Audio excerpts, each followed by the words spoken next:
जंग अहद के बाद खालिद बिन वलीद के कशमकश और हिंद का इंतकाम। खालिद अपनी सवारों के साथ घाई चढ़ाता जा रहा था। वो एक दर्द सा था जो तंग होता चला जा रहा था। घोड़ों को एक कतार में होना पड़ा। रसूल करीम मिल्ली के जख्मों से चोर पड़ी थे। हज़रत उमर ने जब खालिद और उसके सवारों को ऊपर आती हुई देखा तो वो तलवार निकालकर कुछ नीचे उतरी।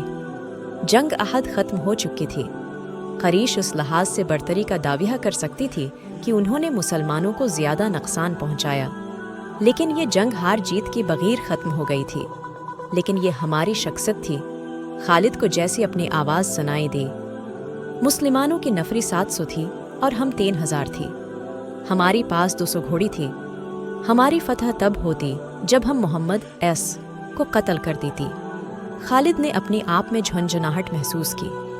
उस पर ऐसी कैफियत तारी हो गई कि उसकी दानत बजने लगी। उसी जंग का आखिरी मंजर याद आने लगा था। वो हर एक लाश को देखती थी। कोई लाश औंधी में न पड़ी हुई नजर आती तो वो पाँव के ठोकर से उस लाश को सीधा करके देखती थी। खड़ी देख क्या रही हो? हिंद ने इन औरतों से यूं कहा जैसे वो पागल हो चुकी हो। ये देखो, मैंने अपनी बाप, अपनी चा और अपनी बेटी के कातिल की लाश का क्या हाल कर दिया। जाओ, मुसलमानों की हर एक लाश का यही हाल कर दो और सबकी कान और नाक काट कर ले आओ। अब वो औरतें मुसलमानों की लाशों को चीरने फाड़ने के लिए वहां से हट गईं तो हिंद ने खंजर से हमजा का पेट चाक करके उसके अंदर हाथ डाला।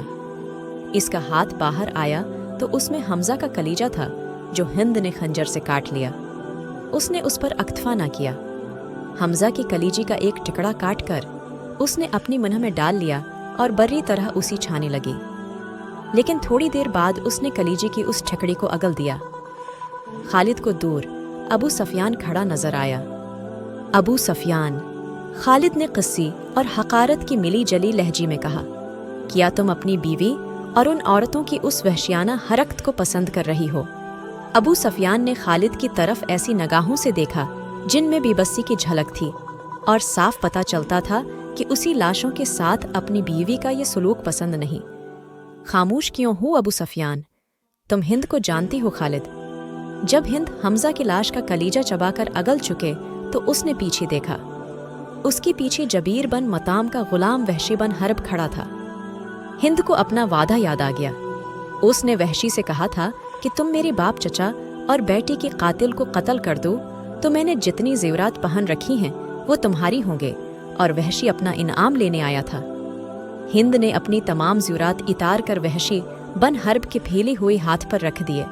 वहशी की होंठों पर मुस्कुराहट आ गई और वो वहां से चल पड़ा। हिंद पर उस वक्त फतह और इंतज़ाम का भूत सवार था। ठहर जाओ बन हर्ब, हिंद ने जो शैली आवाज़ में उस हबशी को बुलाया।